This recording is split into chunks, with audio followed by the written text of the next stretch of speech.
empezar este webinar de actualización en IMIT. Tanto voy a ir dando una pequeña introducción. Primero presentarme a mí misma. Soy María Antonia Maestre, soy farmacéutica y trabajo en el Hospital de Manacor. Es un placer para mí moderar esta mesa en nombre de FARUPEIP. Agradecer especialmente, como no, a la organización, a los ponentes, a todos los que os habéis conectado. Y además, pues, de también agradecer a los sponsors de apoyar siempre esta formación sanitaria y de hacer este webinar posible. Las IMIDs comparten mecanismos inflamatorios comunes, aunque bueno, pues se manifiestan en diferentes órganos: digestivo, piel, articulaciones. Y hoy tenemos la suerte, pues, de contar, pues, con tres especialistas de primer nivel que nos ofrecerán, pues, una puesta al día en digestivo, en dermatología y en reumatología. El objetivo va a ser sencillo, pero puede ser muy ambicioso. Conocer novedades, reflexionar sobre retos compartidos y retos futuros, y llevarnos al menos a casa, pues, ideas que las podamos aplicar a nuestra práctica diaria. Voy a proceder a la presentación de los tres ponentes. Primero vamos a contar con el doctor Francisco Rodríguez Moranta, que es especialista en aparato digestivo y es jefe clínico en gastroenterología en el Hospital Universitario de Bellvitge. Trabaja en la unidad de enfermedad inflamatoria intestinal y es profesor asociado de la Universidad de Barcelona y coordinador del área de investigación de GTQ. Seguiremos con el doctor Juan García Ladaria, es dermatólogo, es adjunto en el Servicio de Dermatología del Hospital Universitario Son Espases.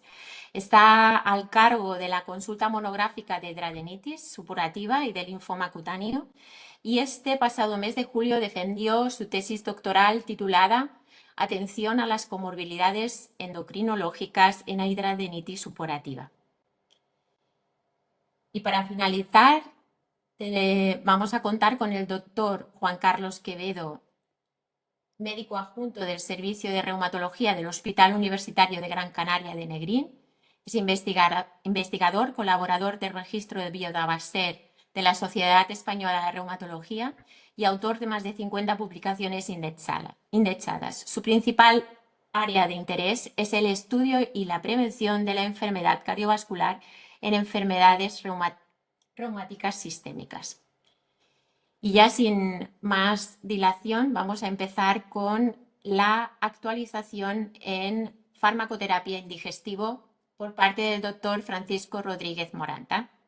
Cuando quieras, Francisco, adelante. Muchas gracias, María Antonia. Gracias a la organización. Es para mí un placer enorme estar aquí con vosotros. Si me permitís compartir la pantalla y me... Vamos a ver.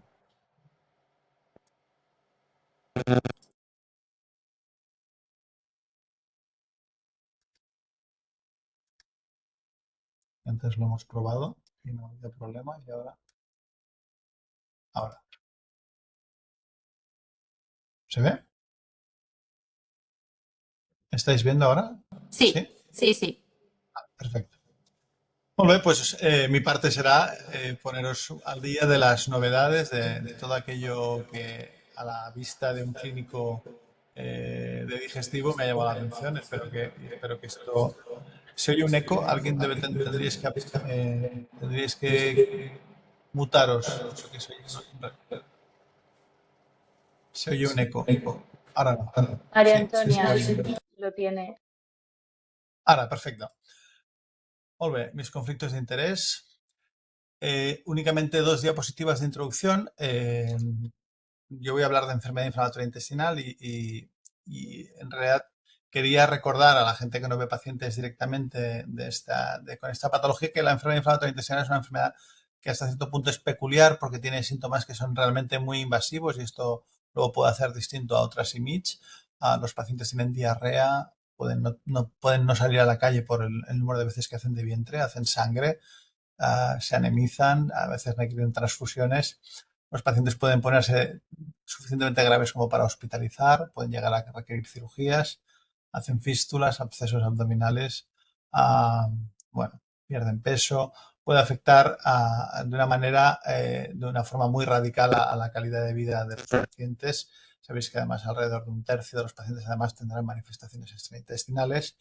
Y luego la otra peculiaridad es que tenemos pocos tratamientos o los tratamientos que tenemos todavía tienen una eficacia moderada. De manera que, y esto seguro que los farmacéuticos y los que estáis conectados, probablemente los digestólogos con los que trabajáis, pues quizás son los que utilizan, los que se salen de la ficha técnica más frecuentemente de los médicos que llevamos IMIDs.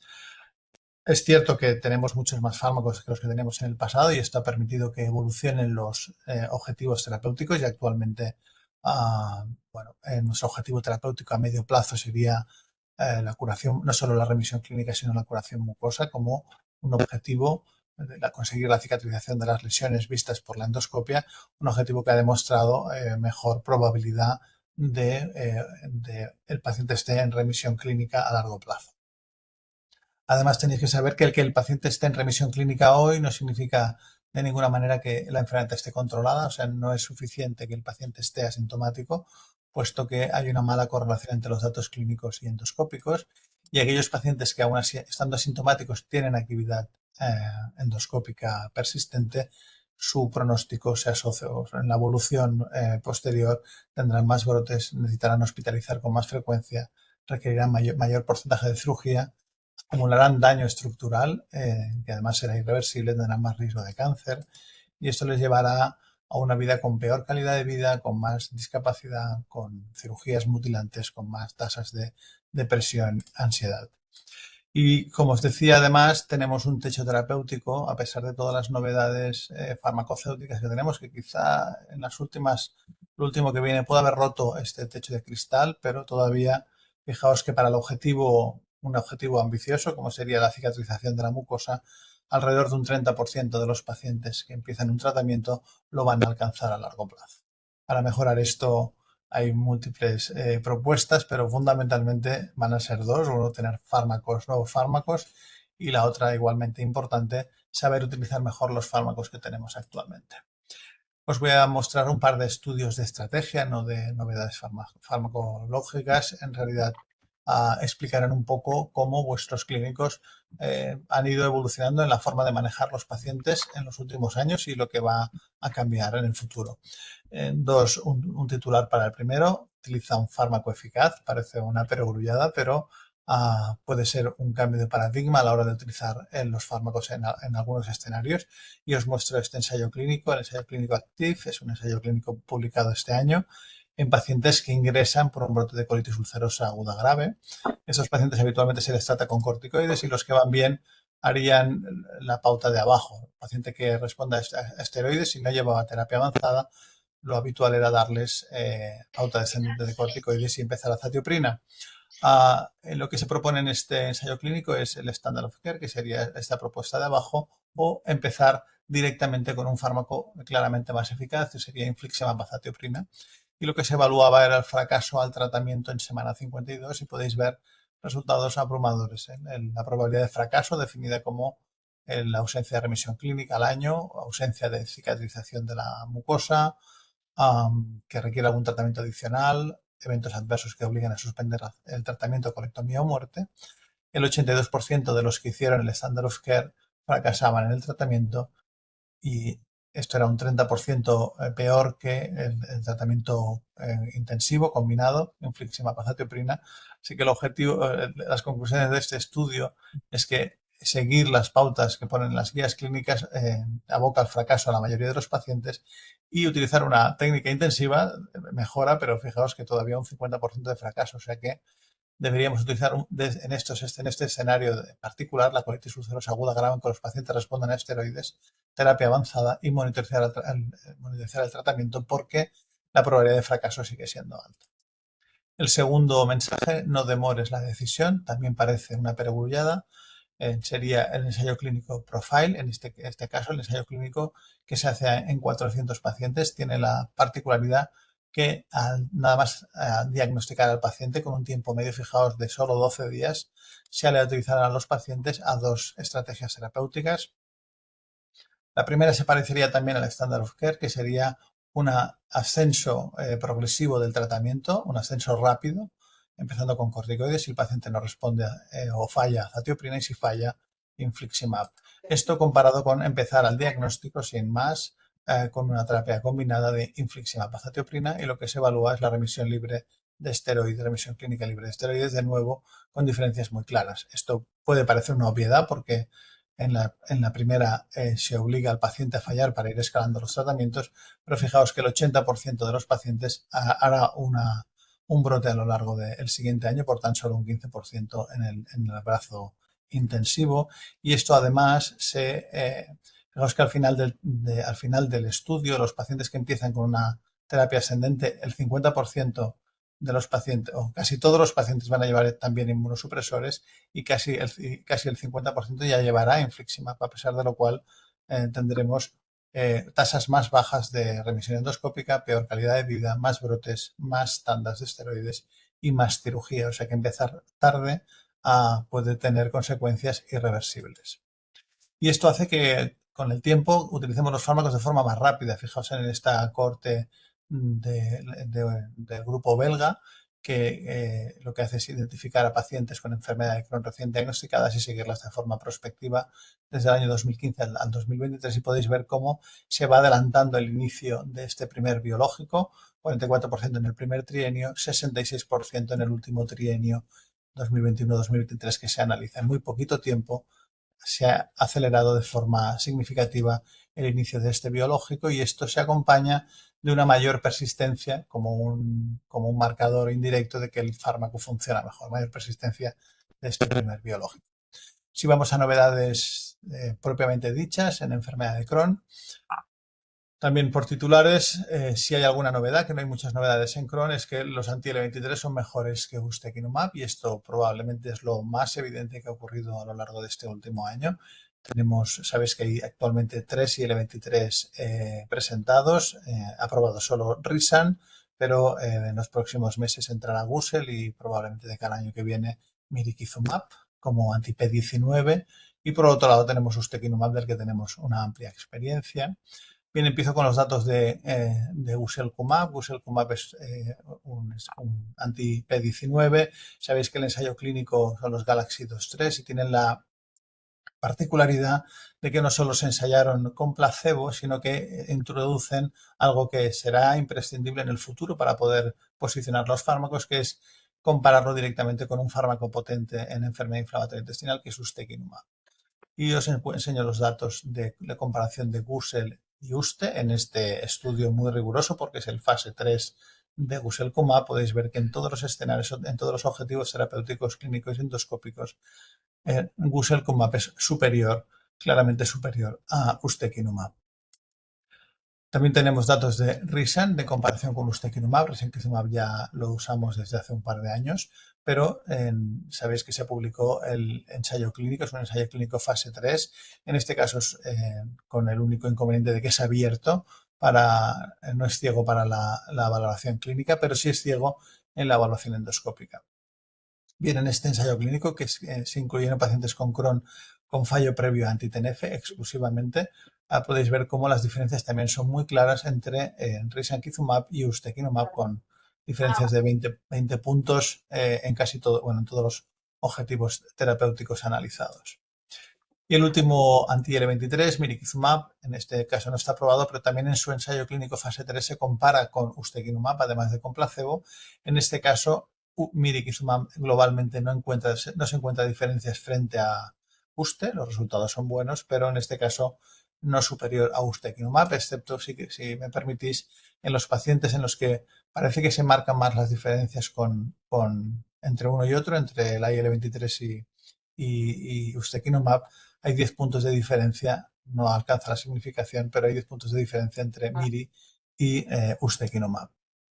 Además tenemos, a lo largo de este año hemos adquirido rápida experiencia con risankizumab y os muestro, se han publicado decenas de estudios de vida real, pero os muestro el estudio más amplio que es un estudio de nuestra sociedad científica de GTQ con casi 1000 pacientes, pacientes muy difíciles, que son aquellos pacientes que son los primeros a los que les ponemos el tratamiento. Fijaos, la mitad de los pacientes ya llevaban una cirugía, un 40% de manifestaciones extraintestinales y casi el 50% habían fallado a 3 o más terapias avanzadas, con estas tasas de remisión clínica libre de esteroides del 60%. Además, tenemos datos de que, aunque haya tenido experiencia previa con ustekinumab, el fármaco sigue funcionando, aunque con un porcentaje significativamente inferior que si es naif a toda esta vía de la IL-23.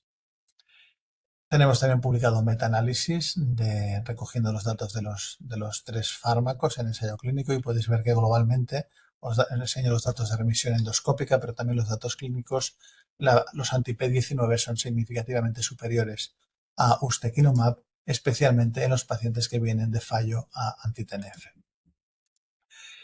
Hemos adquirido a lo largo de este año, es un fármaco del que ya también tenemos experiencia porque está aprobado hace más de un año, con upadacitinib. Sí que se han publicado análisis post-hoc de este objetivo importante, el objetivo de la remisión endoscópica, y bueno, pues, tenemos datos probablemente de los datos más altos publicados actualmente de respuesta y de remisión endoscópica. Son datos de mantenimiento del ensayo clínico fase 3. Por lo tanto, son solo resultados de aquellos pacientes respondedores en la inducción. Pero bueno, con estos datos de en torno al 65% de respuesta endoscópica, en torno al entre el 45 y el 50% de remisión endoscópica. Además, se han publicado muchos estudios de vida real, 50 o 60 estudios solo este año de vida real con UPA en Crohn. Simplemente lo pongo para que veáis. También es de nuestra sociedad científica de registro ENEIDA, que seguro que algunos de vosotros conoceréis, un registro nacional de enfermedad inflamatoria intestinal. Bien, obviamente son los pacientes más difíciles, también los pacientes que han fallado a todo, y lo ponía un poco para que vierais el perfil de seguridad de los pacientes incluidos. Pues bueno, son pacientes en general más sanos que probablemente que los de artritis reumatoide, ¿no? Hay un 26% de obesos, 10% hipertensos, 5% diabéticos, 9% de dislipemia. Los datos clínicos y biológicos son muy buenos y quería destacar el cuadrado de arriba para que vierais que habitualmente los digestólogos utilizamos la dosis de inducción mayoritariamente de 45 miligramos, casi que las otras son marginales. Probablemente, además, cuando se han usado dosis de 30 o 15, seguramente era de acuerdo con reumatología y la indicación debe ser más reumatológica. Y la dosis de mantenimiento mayoritariamente es la de 30 miligramos. Muy poquitos pacientes conseguimos que estén a la dosis de 15 miligramos y quería destacaros, y si queréis luego lo hablamos, que hasta un 20% de los pacientes al año del tratamiento siguen con la dosis de 45 miligramos, dosis fuera de ficha técnica. Se han publicado también guías clínicas, la guía de la ECO, en donde coloca los fármacos actuales disponibles en función de si están recomendados o se podrían considerar. Como siempre, lo más evidente y lo mejor estudiado es la inducción y el mantenimiento, por supuesto, porque es para lo que se diseñan los estudios, pero seguimos teniendo problemas con la espondiloartropatía axial y periférica, en donde tenemos la suerte ahora mismo de que con upadacitinib se llena un hueco que teníamos porque era territorio exclusivo de los anti-TNF. Y el otro hueco que tenemos es la enfermedad perianal. Sabéis que solo hay un ensayo clínico en toda la historia que se haya diseñado exclusivamente para enfermedad perianal, que es infliximab, no hay nada más. Bueno, pues con los datos del análisis post-hoc de los pivotales, que se ve una señal de eficacia en perianal con upadacitinib, ha hecho que aparezca aquí en amarillo. También hemos adquirido mucha experiencia en cuanto a seguridad, que esto es especialmente pertinente para esta familia de fármacos. Quizá lo que hemos ido aprendiendo es que si hay algo que es malo para la enfermedad, es que la enfermedad esté activa. La inflamación probablemente es el factor de riesgo más importante de enfermedad cardio y cerebrovascular. Podéis ver en esta corte de TrinetX, de esta base de datos estadounidense multiinstitucional, con miles y miles de pacientes que evalúan el riesgo cardiovascular y cerebrovascular. Tenemos un incremento significativo de esas enfermedades y, de hecho, especialmente los anti-TNF reducían este riesgo con respecto a los pacientes que no llevan terapia avanzada. Todo y que tengo que decir que si os fijáis en el perfil de pacientes, pues son pacientes más jóvenes, 40, en torno a los 45 años y con pocos factores de riesgo cardiovascular. Otro metaanálisis publicado recientemente sobre la seguridad de los inhibidores JAK, en este caso de todos los inhibidores JAK en todas las IMiDs, es este metaanálisis en red en el que podéis ver que globalmente lo que más factor de riesgo tiene, y esto de hecho es algo que actualmente se somete a debate, al riesgo al que se somete al placebo. Fijaos, el placebo es el que más riesgo de MACE, de enfermedad tromboembólica o de enfermedad cerebrovascular, que cualquier otro IJAK que queramos analizar. Hemos tenido un adiós a Darvastocel. Sabéis que el Darvastocel era la inyección de células madre en la enfermedad perianal, era un fármaco que consideramos súper eficaz para la enfermedad perianal. Es verdad que en escenarios muy especiales, sabéis que cuando uno tiene una enfermedad perianal en Crohn, lo que se hace es una cirugía de limpieza de la fístula y luego se inyectaban células madre. Bien, estaba aprobado por los datos del ensayo clínico ADMIRE CD1, pero actualmente se ha publicado el ADMIRE CD2 y los resultados son muy buenos, pero igual de buenos que el placebo. Es decir, el tratamiento quirúrgico en esta población tan seleccionada era suficiente para poner a los pacientes bien. Y en base a estos resultados, Takeda, el laboratorio, decidió retirar este fármaco del mercado. En cuanto a las novedades terapéuticas en colitis ulcerosa, si hay alguna novedad importante en este campo, son los anti-IL-23. También tenemos tres. Tenemos mirikizumab, que es el primero que se ha aprobado ya risankizumab, que llevamos unos meses con él en las farmacias, y próximamente se aprobará guselkumab.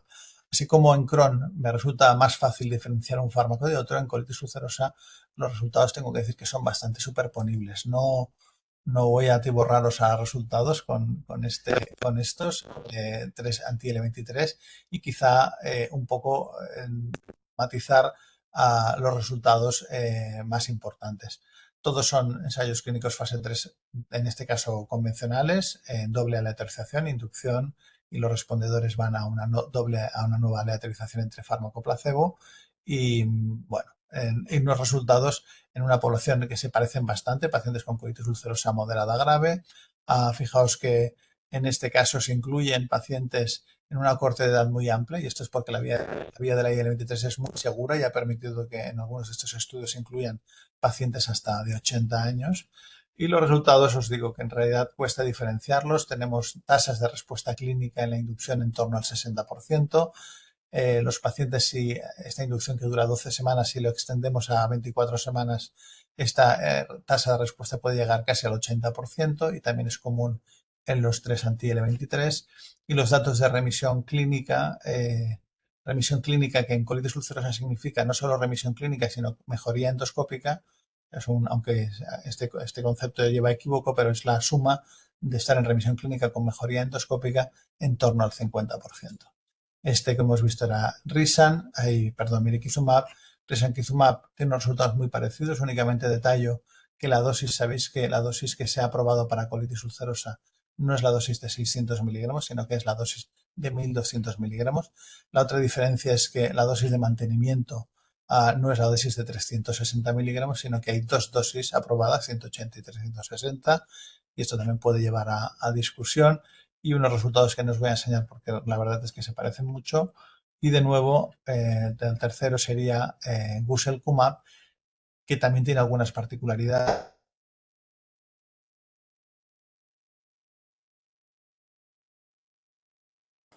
Pero luego lo veremos. Guselkumab tiene además una inducción subcutánea y esto lo Perdone, hace. Francisco, ¿puede que hayamos dejado de compartir? No, bueno, yo no, o sea, no conscientemente. Sí, ¿Cuándo, no se ve la presentación. cuándo me habéis Pues, dejado de ver? nada, hace nada, segundos. Cuando ya estábamos hablando de A ver ahora. resultados. Ahora volvemos, sí. Vale. Resultados Bueno, superponibles, ahí nos hemos eso quedado. es. Perdonadme, no sé qué ha pasado. Gracias. Sí, sí, no, disculpad. Fijaos otra vez, os lo enseño, 60% de respuesta clínica a guselkumab, 50% de remisión clínica, que son datos exactamente iguales que los de mirikizumab. Yo os he puesto aquí quizá las cosas más características de Gusel es que habrá una inducción subcutánea, que esto para las unidades de hospital de día y para farmacia es importante porque podríamos eludir la inducción endovenosa y tiene unos resultados que son totalmente superponibles a la inducción endovenosa. No los pongo por no alargarme mucho. Esta inducción subcutánea en Crohn es el Gravity y en colitis es el estudio Astro, que se han publicado ya los datos a semana 24. Y aquí os he puesto esta tabla simplemente para quizá las cosas que más diferencian a los tres anti-L23, que son la posología y las dosis. Mirikizumab tiene una dosis endovenosa, son 3 dosis endovenosas, la dosis de mantenimiento son 2 inyecciones subcutáneas. Y se pone cada 4 semanas. Risan tiene una dosis endovenosa, igual que MIRI.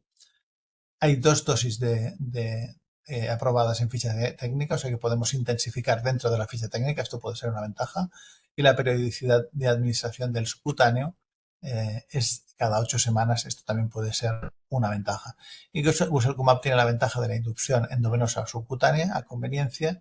También tiene 2 dosis de mantenimiento, 100 y 200, y la periodicidad en la dosis baja es de 8 semanas, que es la dosis de 100, y en la dosis alta es la dosis de 200 miligramos. Es decir, son 3 fármacos, los 3 funcionan bien. Todo el colitis es un poquito peor que en la enfermedad de Crohn.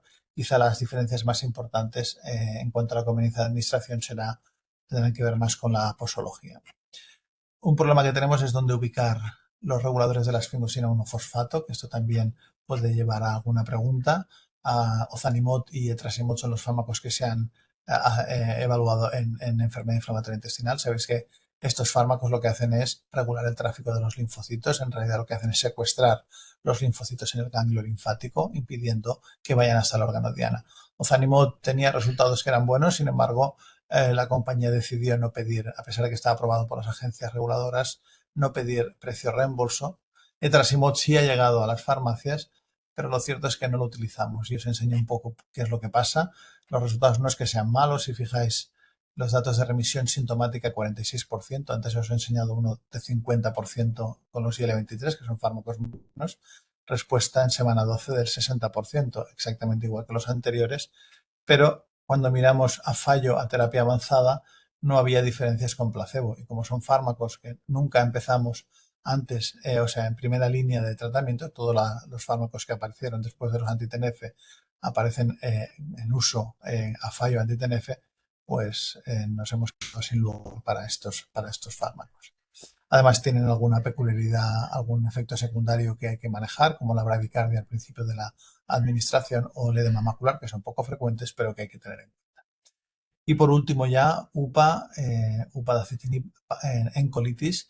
El otro mensaje sería que parece superior a los otros inhibidores JAK en base a los resultados no solo de comparaciones indirectas de los ensayos clínicos, sino en datos de vida real. Y os pongo solo uno de ellos, aunque hay múltiples estudios. Os enseño uno para el tiempo, que es también de nuestra sociedad científica, de la corte Eneida, y podéis ver la comparación en vida real de Filgo, que está en azul, en rojo Tofa y en verde upadacitinib, y esto es en remisión clínica libre de esteroides.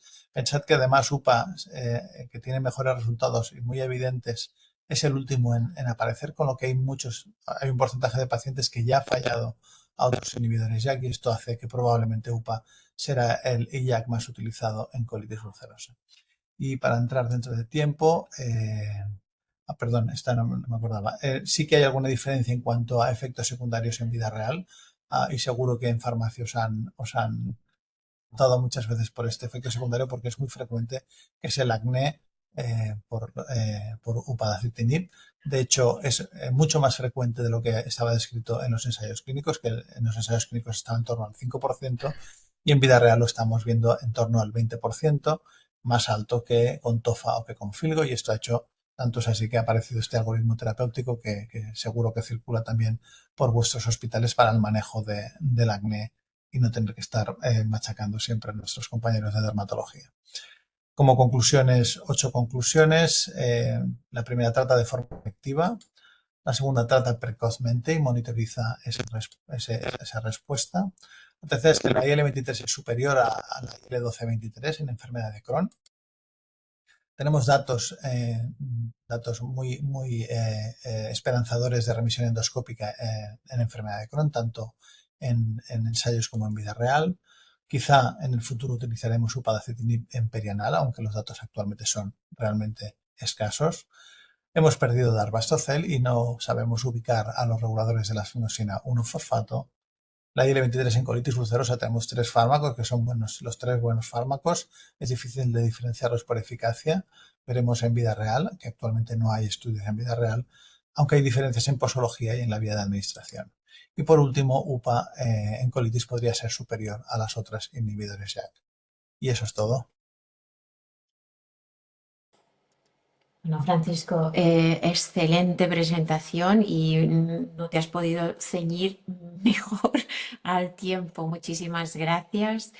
Y nada, seguro que nos quedan temas para el debate y como lo has hecho también en tiempo, vamos a seguir este buen ritmo y pasaremos ahora a dar paso a la actualización en farmacoterapia en dermatología por parte del doctor Joan García Ladaria del Hospital Clínico de Son Espases. Adelante, Joan, cuando quieras, si quieres compartir la presentación, ya la vemos. ¿La veis? Sí. Sí. Muy bien, pues a mí me toca hacer la parte de dermatología. Yo soy Joan García, trabajo en Son España, sobre todo llevo una consulta de hidradenitis supurativa. He querido abarcar un poquito las IMIDs más frecuentes en dermatología y sobre todo las que ha habido más novedades. Sabéis que la prevalencia de las enfermedades inflamatorias dermatológicas es muy alta en la población general.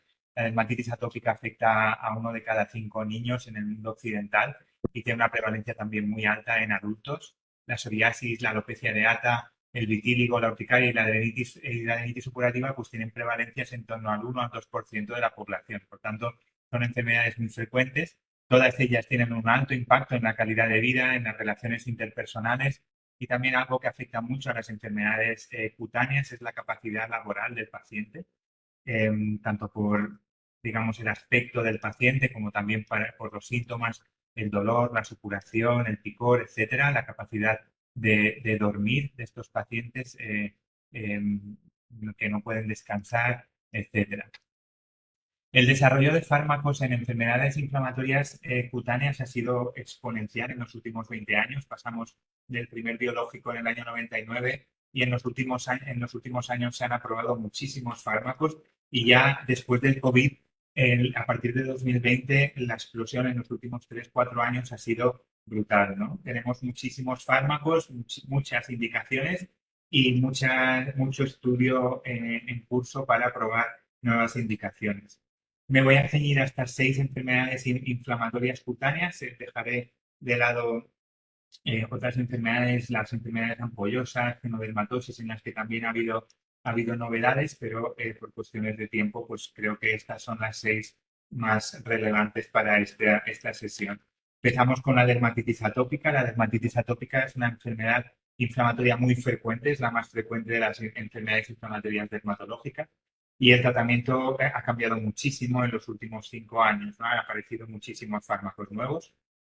En su fisiopatología se producen alteraciones de la barrera cutánea, generalmente congénitas, ¿no? Hay un problema genético en la formación de la piel, en la barrera epidérmica.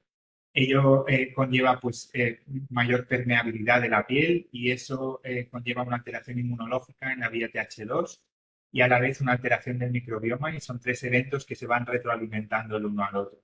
El diagnóstico es clínico, nos basamos en la presencia de eczema, definido como áreas de piel roja, descamativa, pruriginosa y con heridas, en zonas más o menos típicas, sobre todo lo típico es que afecte a flexuras, tanto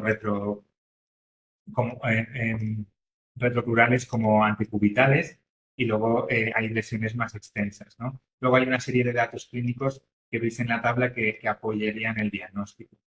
La dermatitis atópica es el primer evento en lo que se ha denominado la marcha atópica, ¿no? Y esta incluye pues, el desarrollo posterior de alergias, tanto alergias alimentarias, alergias respiratorias. Entonces, una cosa que nos hemos preguntado es si podría el tratamiento precoz de la dermatitis atópica en niños prevenir el desarrollo de comorbilidades alérgicas, y eso se ha visto que en general no es así. Para la mayoría de tratamientos, de momento, no tenemos evidencia que lo apoye. Sí que puede que el tratamiento con dupilumab ayude a prevenir la rinitis y el asma alérgico, y eso habrá que verlo en el futuro, sobre todo también en el futuro en el que va a haber más niños tratados con fármacos sistémicos y biológicos conforme aumente la disponibilidad de los mismos, ¿no? y el acceso.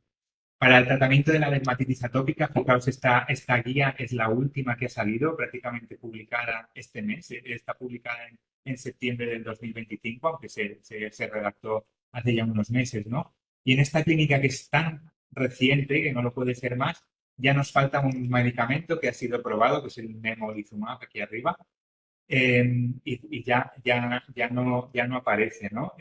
La dermatitis atópica en los últimos 5 años ha tenido un desarrollo espectacular en lo que se refiere al desarrollo de fármacos. Empezamos con medidas generales en los casos más leves, con corticoides tópicos y con inhibidores de la calcineurina, y a partir de cierto grado de severidad, que veis aquí a la derecha de esta diapositiva, pues empezamos con la fototerapia, y si no funciona, pues vamos a tratamientos sistémicos. Hay que decir que todos estos tratamientos sistémicos clásicos, la zatioprina, el metotrexato, incluso los corticoides sistémicos, los usamos en dermatitis atópica fuera de ficha técnica. Incluso la ciclosporina, que estamos, entre comillas, obligados a usar en pacientes con dermatitis atópica antes de poder acceder a un biológico o un inhibidor de JAK, está fuera de ficha técnica en menores de 16 años, ¿no? Lo que se refiere a biológicos y nuevas moléculas, inhibidores de JAK, se ha visto que todos tienen una eficacia muy alta, quizás son más eficaces a corto plazo los inhibidores de JAK, pero con un mayor riesgo de efectos secundarios, sobre todo infecciones, herpes zóster y acné. Entonces, ¿cómo elegimos estos medicamentos en dermatitis atópica ya candidata a tratamiento sistémico? Sobre todo, indicación por edad, esto nos restringe. Si tenemos un niño candidato a tratamiento sistémico, y eso, como os podéis imaginar, no es raro, siendo la dermatitis atópica tan frecuente en la infancia. Sabemos que solo tenemos el dupilumab, que ya está aprobado a partir de 6 meses de edad, y el baricitinib a partir de 2 años. A partir de los 12 años ya tendríamos el resto de biológicos inhibidores de JAK aprobados, y a partir de los 16 años tendríamos la ciclosporina aprobada. Si atendemos a las comorbilidades, pues sabemos que la dermatitis atópica se relaciona con comorbilidades de la esfera de las TH2, de las alergias. Elegiríamos una interleuquina 13, y en caso de comorbilidades de tipo no alérgico, como alopecia areata, enfermedad inflamatoria intestinal, elegiríamos un inhibidor de JAK preferiblemente. Si buscamos rapidez porque tenemos un paciente que está muy grave, serían más eficaces los inhibidores de JAK. Y si buscamos seguridad, pues son más seguros los interleuquina 13, ¿no? Tenemos que los JAK inhibidores pues tienen más efectos secundarios. Hay que decir que la black box y todas estas alarmas que han surgido con los inhibidores de JAK se refieren sobre todo a pacientes con riesgo, con pacientes ya a partir de los 65 años, y que muchas veces se meten en el mismo saco todos los inhibidores de JAK sin tener en cuenta que hay algunos más selectivos y que tienen un mejor perfil de seguridad. En Baleares tenemos en la Comisión de Farmacia aprobados estos 6 fármacos para la dermatitis atópica grave refractaria a tópicos y a ciclosporina, o cuando la ciclosporina está contraindicada. Así que recomiendan considerar el uso de un medicamento antiinterleuquina en pacientes naive. O sea, favoreceríamos primero los antiinterleuquina 13 antes de los inhibidores de JAK. Ya pasamos a la psoriasis. Hay varias formas de psoriasis. La más frecuente es que sea una psoriasis en placa. Otras formas, gutata, eritrodérmica, pustulosa, no vamos a hablar demasiado en esta presentación porque por cuestiones de tiempo. La psoriasis se asocia a artritis psoriásica en 1 de cada 3 pacientes a lo largo de la evolución de la enfermedad. También se asocia a enfermedades cardiometabólicas, comorbilidades psicológicas, enfermedad inflamatoria intestinal, y todo ello va a condicionar el tratamiento de los pacientes. Para, digamos, indicar el tratamiento de una psoriasis hay que tener en cuenta, en primer lugar, la presencia de artritis, que veis que es relativamente frecuente. Cuando un paciente tiene artritis, hay que ofrecerle un tratamiento sistémico que sea eficaz para su artritis. Y en el caso de que un paciente no tenga artritis, atenderemos a la extensión de la psoriasis y a la afectación de ciertas áreas que se sabe que responden peor al tratamiento tópico y que además condicionan una mayor afectación de síntomas, ¿no?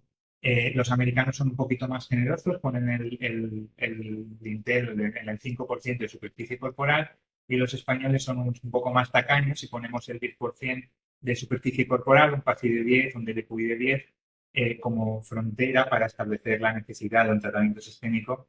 Sin embargo, se reconoce que en áreas expuestas como la cara, afectación palmoplantar, afectación de genitales, cuero cabelludo y otras áreas recalcitrantes, cuando hay impacto funcional o psicológico, pues cabría indicar tratamiento sistémico. Respecto al tratamiento tópico, sabéis que en psoriasis usamos sobre todo corticoides combinados con calcipotriol, y también usamos bastante inhibidores de la calcineurina en pacientes con psoriasis con afectación genital o afectación facial por el menor riesgo de atrofia y de efectos secundarios en general. Cuando ya indicamos un tratamiento sistémico, en psoriasis tenemos una suerte relativa, tenemos bastantes opciones. Aquí veis al principio de esta tabla los tratamientos clásicos, que siguen siendo una opción válida en muchos pacientes. Por suerte, el metotrexato y la cicletina son fármacos relativamente seguros y que son muy baratos y que funcionan a muchos pacientes. En segundo lugar, tendríamos fármacos más nuevos, los inhibidores de la fosfodiesterasa 4, que tienen un perfil de seguridad muy bueno, una eficacia no tan buena, pero son fármacos muy seguros que también podemos usar, y los inhibidores de JAK en psoriasis que se han visto útiles, sí que no se han desarrollado demasiado por su perfil de seguridad, y sí que se han desarrollado los inhibidores de TYK2. Aquí tenemos el único que está aprobado de momento, pero luego veremos que hay otros en desarrollo, que es el deucravacitinib. A medida que avanzamos en la tabla, avanzamos en eficacia. Los anti-TNF-alfa siguen siendo fármacos muy útiles en psoriasis. Y luego tendríamos el ustekinumab como antiinterleuquina 12-23, que también es muy útil. Y por último, los interleuquina 17 y 23, que son ahora mismo los fármacos más útiles en psoriasis y los que más, digamos, están investigando, ¿no? Respecto a los inhibidores de interleuquina 17, son extremadamente rápidos para tratar una psoriasis. ¿Veis? Ixekizumab consigue una mejoría del 50%, un PASI 50 en la semana 1 en los ensayos clínicos. Es extremadamente rápido, pero a costa, en comparación con otras opciones, a costa de más efectos secundarios. Sobre todo los IL-17 dan problemas de infecciones de vías respiratorias y sobre todo infecciones por cándida, por hongos, ¿no? Se discute si aumenta o no aumenta el riesgo de enfermedad inflamatoria intestinal. Habrá que ver en práctica clínica qué está pasando cuando llevemos unos años. Los inhibidores de la interleuquina 23 también son muy útiles en psoriasis, con eficacias y rapidez bastante altas también, quizá un poco menos que los IL-17, pero el perfil de seguridad sería mayor y desde luego no aumentan el riesgo de infección fúngica, y de hecho tienen indicación algunos de ellos para enfermedad inflamatoria intestinal. Entonces son medicamentos que son muy útiles ante la presencia de comorbilidad a este nivel. A nivel de desarrollo, pues tenemos que hay varios interleuquina 17 en el tintero, también hay varios anti-interleuquina 23, incluso está bastante avanzado un inhibidor del desarrollo de un inhibidor de la interleuquina 23 oral, que está en desarrollo por Janssen, y luego tendremos otros medicamentos, inhibidores de la fosfodiesterasa 4, inhibidores de TYK2, que están también en desarrollo. Para otras formas de psoriasis, pues destaco la forma pustulosa generalizada, sobre todo porque se ha aprobado muy recientemente espesolimab, que es un inhibidor de la interleuquina 36, que puede ser una opción en pacientes con brotes graves de esta enfermedad, que es rara, pero que cuando ocurre, pues es causa frecuente de hospitalización y incluso puede llegar en pacientes frágiles a conllevar mortalidad. Esto es lo que tenemos en Baleares. Apremilast podría considerarse a partir de PASI 5 en localizaciones de difícil tratamiento que no han respondido a tratamiento sistémico convencional. Y el resto de fármacos nuevos, los antiinterleuquina 12-23, interleuquina 17, interleuquina 23 e inhibidores de TYK2, están posicionados después del fracaso de tratamiento convencional y que hayan utilizado previamente un inhibidor del TNF-alfa, aunque esto puede cambiar próximamente porque acaba de salir biosimilar de ustekinumab y es posible que en un futuro cercano podamos usar ustekinumab sin tener que usar un inhibidor del TNF-alfa. Esto no sé si alguien de la audiencia tiene información al respecto y luego podemos discutirlo. El espesolimab ya he dicho que se ha aprobado recientemente y también se ha pasado a la Comisión de Farmacia para por psoriasis pustulosa generalizada moderada. Pasamos ya a la urticaria crónica. La urticaria crónica se define como una enfermedad cutánea inflamatoria que consiste en la presencia de abones evanescentes que dura menos de 24 horas y que dura más de 6 semanas. Puede acompañarse de angioedema y hay que tener claro el diagnóstico diferencial que se establece en general de forma clínica con muy poquitas pruebas complementarias, con la anafilaxia, enfermedades autoinflamatorias sistémicas y angioedema inducido sobre todo por IECAS. Hay dos formas, sobre todo espontánea e inducible. Inducible puede inducirse por frío, por calor, por ejercicio, por roce, por diversos estímulos físicos, pero lo más frecuente y lo que tenemos más claro el manejo y hay vías más claras es la forma espontánea, la urticaria crónica espontánea. Para valorar la gravedad de la urticaria crónica espontánea se usa el conocido UAS7, que es una suma de número de lesiones y una suma del nivel de prurito a lo largo de una semana y establecemos la gravedad a partir de 16. ¿no? El UAS7 de 16 sería una urticaria moderada grave ya teóricamente candidata a tratamiento biológico. El tratamiento de la urticaria empieza por antihistamínicos de segunda generación, que sean no sedantes, bilastina, evastina, etc. Cuanto más moderno mejor, menos sedación, que se pueden incrementar de dosis hasta 4 veces la dosis licenciada, que se ha visto que son seguros y que son eficaces. Si después de este ensayo terapéutico, a partir de 2-4 semanas, podemos añadir omalizumab si no se controla, podemos acortar el intervalo de omalizumab si no se controla con el omalizumab y ya en última línea tendríamos la ciclosporina, que es un tratamiento muy eficaz en urticaria crónica espontánea, pero por supuesto mucho más tóxico que omalizumab. Para el control de la urticaria se puede utilizar este urticaria control test, aunque en la mayoría de clínicos usamos el mismo UAS7 y eso es lo que recomiendan en la misma Comisión de Farmacia. ¿no? El omalizumab está aprobado en Baleares para el tratamiento de urticaria crónica espontánea con un UAS7 mayor de 16 a pasar del tratamiento con antihistamínicos y se recomienda que si el UAS7 no es menos de 6 a las 12 semanas, pues tendríamos que suspender el tratamiento, que ya os digo que en práctica clínica se suspenden pocos omalizumabs porque es un tratamiento muy seguro, se te dará muy bien y tenemos muy poquitas alternativas al omalizumab, salvo la ciclosporina en pacientes con urticaria.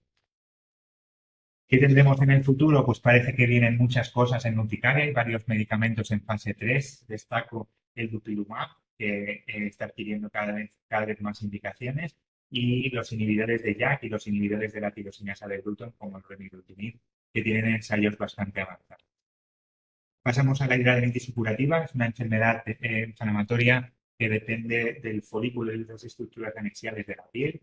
Afecta sobre todo a pacientes jóvenes, aunque tiene un curso acumulativo y digamos, un curso progresivo.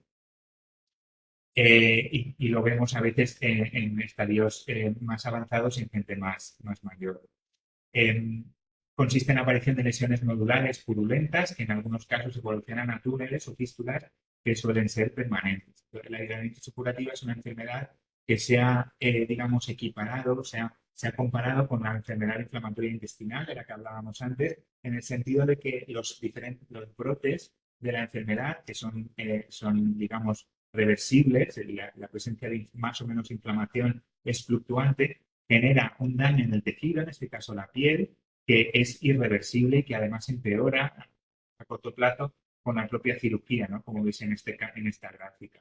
Empezamos con lesiones que son, digamos, reversibles, lesiones nodulares, abscesos, nódulos inflamatorios, que en algunos pacientes pues, desarrollan fístulas, que tienen sus episodios también de flemonización o de inflamación, y estas fístulas en algunos pacientes se hacen complejas, se ramifican, afectan áreas anatómicas, digamos, que son importantes tanto para la movilidad del paciente como para la calidad de vida. Aquí tenemos pacientes ya en casos extremos, en casos muy avanzados de destrucción completa del área genital masculina y femenina y el desarrollo de un carcinoma escamoso sobre una placa de hidradenitis supurativa, que es una complicación rara, pero que tiene una mortalidad muy alta, una mortalidad mayor del 60% a los 5 años, incluso afectando a pacientes jóvenes. Para el tratamiento de la hidradenitis supurativa, y esto es una cosa particular dentro de las IMIs, la hidradenitis supurativa no solamente se trata con tratamiento antiinflamatorio, sino que tenemos que combinar cirugía un poco de la misma forma que también se combina en la enfermedad inflamatoria intestinal. Y eso hace a veces que los ensayos clínicos, pues muchas veces no reflejen muy bien la realidad de la práctica clínica diaria, ¿no? Nosotros, yo que me dedico específicamente bastante a la hidradenitis supurativa, tenemos que estar haciendo drenajes de accesos, intervenciones de fístulas continuamente a los pacientes, ¿no? Entonces, en los ensayos clínicos es una situación bastante artificial en la que todas estas cirugías, al menos durante un periodo de tiempo, están contraindicadas, están prohibidas por protocolo y entonces los resultados de los ensayos clínicos hay que tomárselos con cautela, ¿no? Pero bueno, lo que tenemos para la hidradenitis supurativa de tratamiento médico, usamos muchos antibióticos, como sabéis, sobre todo usamos tetraciclinas y combinaciones de otros antibióticos. Son tratamientos que funcionan muy bien a corto plazo, pero son muy poco eficaces a medio y largo plazo. Usamos biológicos y otros inmunomoduladores. Usamos también fármacos con acción hormonal, sobre todo usamos como en acné y en otras enfermedades con una influencia hormonal indudable, pues usamos inhibidores de los andrógenos como anticonceptivos, otros inhibidores de andrógenos, la espironolactona, etcétera. Y también usamos metformina fuera de ficha técnica. Se ha visto que puede ser un coadyuvante en pacientes con hidradenitis. Por último, los retinoides, sobre todo la cisletina, pues se usan con un perfil de seguridad relativamente bueno y en algunos pacientes también.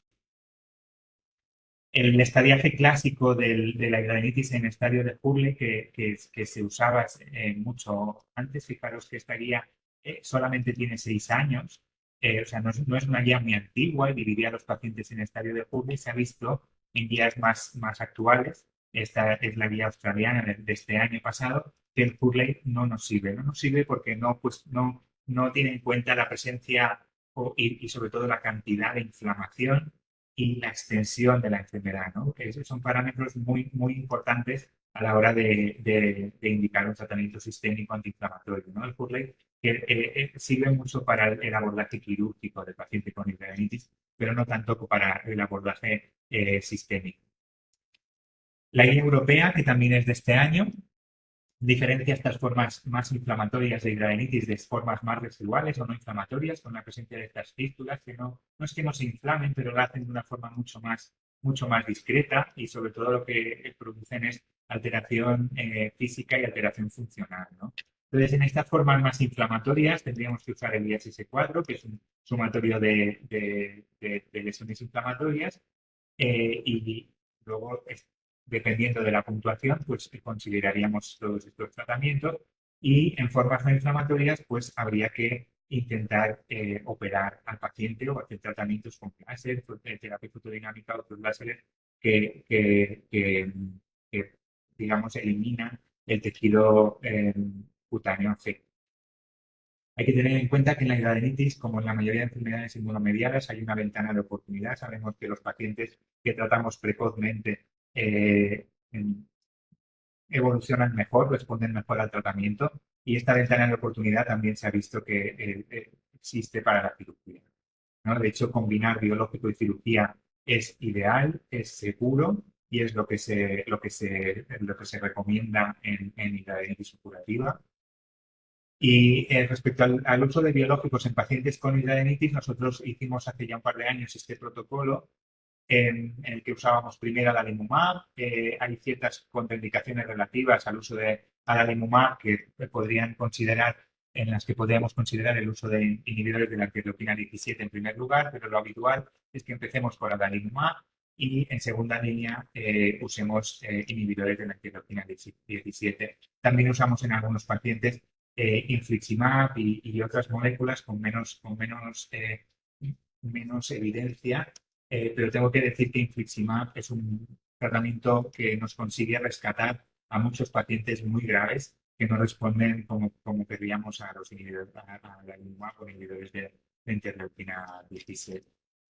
La Comisión de Farmacia de la comunidad digamos, acepta el uso de DINE y SECU a igual, digamos, prioridad en hidradenitis que no responda a la adalimumab y con la posibilidad de intensificar secukinumab, que está reflejado en ficha técnica en pacientes que no consigan objetivos terapéuticos.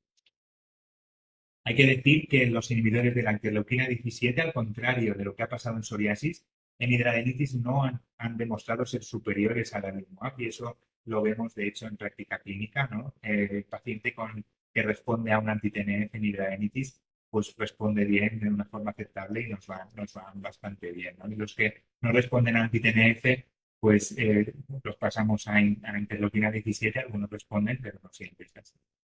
¿Y qué hay en desarrollo? Pues inhibidores de la interleuquina 17, inhibidores de JAK, inhibidores de la interleuquina 36, inhibidores de la interleuquina 1, inhibidores de la tirosinasa de Bruton. Todo esto está en desarrollo y, como veis, bastante avanzado con fases 3 ya en marcha.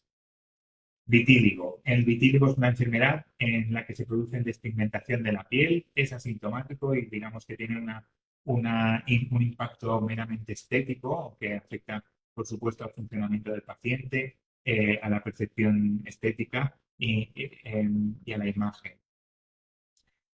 Hablaremos de las formas no segmentarias, que son los que claramente tienen una influencia autoinmune, que es aquí a la izquierda de la diapositiva. Y en el tratamiento del vitíligo, pues tenemos que hablar con el paciente y tenemos que dejarle claro que esto es una enfermedad que afecta solamente a la esfera estética, no tiene ninguna repercusión, digamos, en la supervivencia y tampoco suele producir síntomas, pero muchos pacientes pues demandan tratamiento y les tenemos que ofrecer tratamiento. Hay que establecer el objetivo terapéutico con el paciente.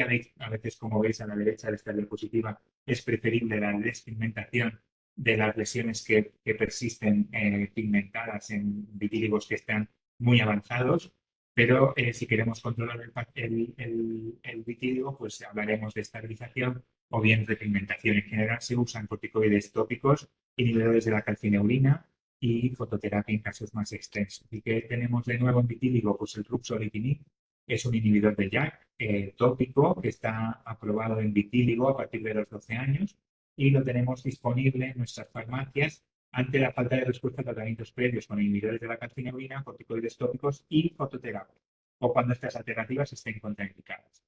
Hay que decir que no se financia el tratamiento de más del 10% de la superficie corporal y también una cosa curiosa es que no se financia si se combina con fototerapia. Y esto es una cosa que yo creo que se quedó de los ensayos clínicos del ruxolitinib, que no admitían el uso de fototerapia en los pacientes que estaban en estudio, pero eso en práctica clínica pues no tiene mucho sentido. Esta es una serie de pacientes publicada ya hace unos años, en 2018, que demostraba que claramente la eficacia del ruxolitinib aumenta cuando se combina con fototerapia. Y este es un artículo reciente basado en opiniones de expertos que recomiendan el uso combinado de inhibidor tópico de JAK con fototerapia. Y de hecho, hay un ensayo clínico en marcha patrocinado por el laboratorio que comercializa el ruxolitinib tópico, que va a valorar si realmente se aumenta o no se aumenta la eficacia, todo indica que sí. Hay evidencia en forma de series, estudios pequeños del uso de inhibidores de JAK oral en vitíligo, también combinado con fototerapia, que también puede ser una opción quizá en el futuro. Y por último, ya la última que voy a hablar es alopecia areata, lo que es sobre todo a pacientes jóvenes. Evidentemente tampoco tiene un impacto en la supervivencia del paciente, pero también afecta predominantemente a gente joven y tiene un gran impacto en la imagen del paciente, en la calidad de vida, en las relaciones interpersonales y en comorbilidades psiquiátricas, ¿no? También se asocia a otras enfermedades autoinmunes como la atopia, alergias, hipotiroidismo, vitíligo, psoriasis y enfermedades de la esfera metabólica, dislipemia y aterosclerosis. Hay varias formas un poco de la enfermedad y para valorar la extensión utilizamos el SAT, ¿no? El SAT es la extensión de la aplicación del cuero cabelludo Y según este SAL, pues ya, digamos, indicaríamos tratamiento sistémico o no. Las guías clínicas actuales recomiendan el uso de corticoides e inhibidores de JAK en primera línea, el baricitinib para adultos y el rilecitinib a partir de 12 años, y en segunda línea, tercera y cuarta, tendríamos ciclosporina, metotrexato y azatiropina. Nosotros tenemos baricitinib y rilecitinib disponible en nuestras farmacias. El paciente tiene que tener una extensión mayor del 50%, el episodio actual tiene que durar más de 6 meses y tienen que ser pacientes previamente tratados con otros inmunosupresores, ¿no? En conclusión, el desarrollo farmacológico en mimis dermatológicas ha sido exponencial en los últimos 20 años. Ya tenemos a día de hoy en algunas enfermedades opciones terapéuticas a medida, destaco sobre todo la psoriasis, según los perfiles clínicos, presencia de comorbilidades, y quizá en un futuro también podremos establecer un perfil molecular con medición de citoquinas, etc. El tratamiento adecuado y sobre todo precoz es fundamental para aliviar los síntomas, evitar las bajas e incapacidades laborales y evitar secuelas irreversibles. Muchísimas gracias. Muchas gracias, Joan. Espléndida presentación.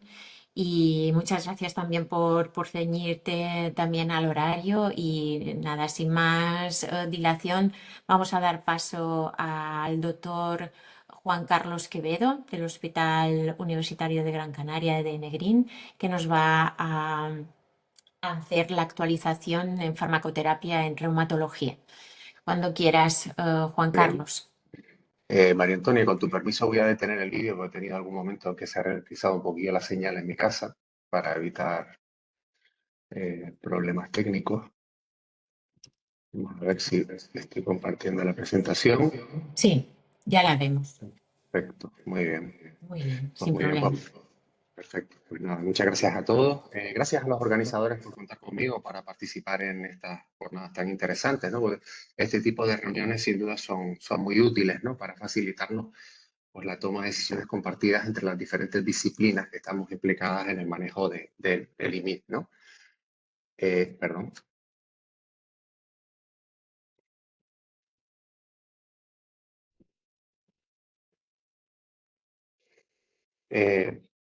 Desde mi punto de vista, este tipo de reuniones evidentemente son clave, ¿no? A la hora de actualizar conceptos, de poner en común la evidencia, ¿no? que permite tomar ciertas decisiones, ¿no? Y en ese sentido yo siempre me gusta en este tipo de presentaciones resaltar pues aquellos documentos más recientes que nos sirven de guía en la práctica clínica, ¿no? Los documentos, todos ellos publicados por sociedades científicas relevantes y en este caso, al tratarse de una actualización, documentos recientes, ¿no? Publicados en los últimos 12 meses, ¿no? Yo creo que en este foro lo más relevante, sobre todo para farmacia hospitalaria, pues son todas aquellas recomendaciones relativas al manejo de terapias avanzadas o dirigidas, como han hecho mis compañeros, y para mí lo interesante es el posicionamiento que pueden tener en esas guías, ¿no? Y cuál debe ser el manejo a dar para estos tratamientos. Voy a intercalar a esas guías, que son un poco el eje central de la presentación, diferentes publicaciones o comunicaciones presentadas también en el último año.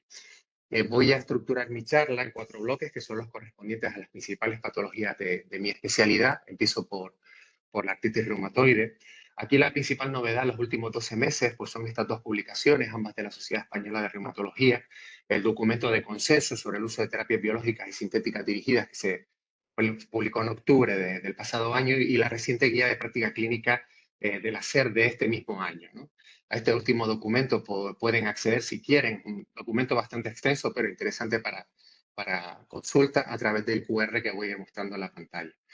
Aunque son documentos bastante amplios y que actualizan documentos previos que estaban ya un poco obsoletos, ¿no?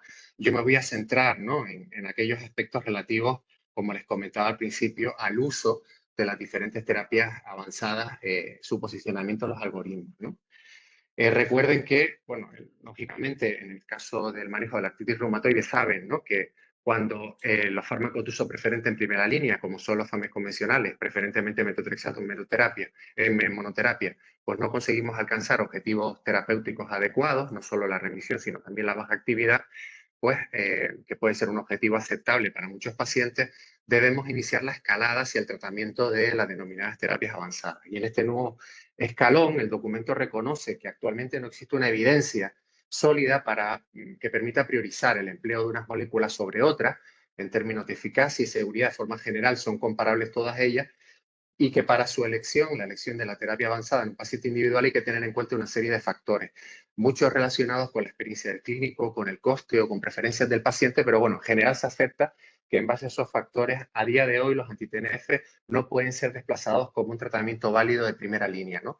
Sin embargo, hay situaciones especiales en las que esta circunstancia puede ser diferente, ¿no? Y es el caso, por ejemplo, de aquellos pacientes en los que es necesario el uso de la terapia avanzada en monoterapia, ¿no? Aquí, por ejemplo, la guía de práctica clínica establece también el documento previo que los antagonistas de IL-6 y los IJAK deberían ser alternativas terapéuticas más adecuadas respecto a los anti-TNF.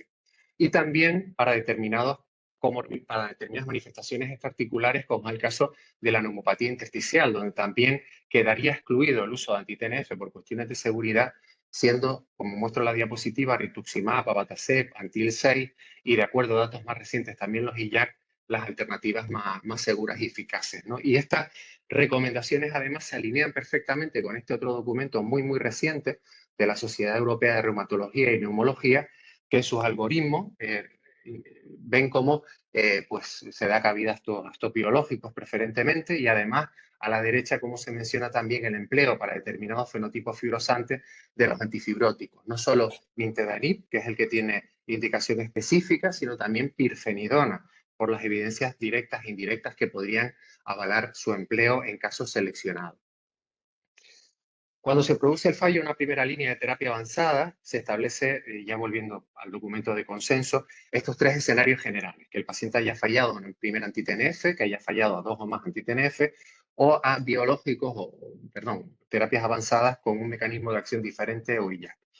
El punto siempre más controvertido, es el tema del switch o el cycling, es decir, el cambio de diana o la rotación, normalmente entre anti-TNF. Los expertos del documento, en la línea de la práctica clínica actual, de alguna manera se postulan a favor de un cambio de diana cuando falla un primer anti-TNF. Pero actualmente es una cuestión, desde luego, todavía abierta, y no disponemos en este momento de herramientas que permitan predecir en un paciente individual cuál puede ser la mejor opción. Por ejemplo, este es un trabajo publicado hace escasos meses en el que parece claro, al menos en mi especialidad y para el tratamiento de la artritis reumatoide, que la medición de niveles valle de anti-TNF no tiene una capacidad discriminativa adecuada para predecir si el paciente va a poder responder a un segundo anti-TNF o es mejor cambiar a otro mecanismo de acción. Yo creo que actualmente son pocos los servicios de reumatología que incorporan la medición de niveles en su práctica clínica habitual en la toma de decisiones, ¿no? La guía de práctica clínica, como decía, de publicación más reciente, tampoco aporta nada diferente a este punto. Es decir, si falla un primer biológico, en general se puede utilizar indistintamente cualquier otro. Pero también, como comenté, se tiende a dar preferencia al cambio de diana porque diferentes trabajos observacionales de vida real, como este estudio multicéntrico reciente, apuntan a que quizás el cambio de diana, y en este caso concreto el cambio de un anti-TNF o un IJAK, puede ser una opción más conveniente en términos de eficacia frente al cycling entre anti-TNF. Pero sin duda es una cuestión todavía abierta, que está lejos de cerrarse. Otra novedad a la que se han referido además mis compañeros, que se incorpora en las recomendaciones actuales, es la relativa a la seguridad de los IJAK, ¿no?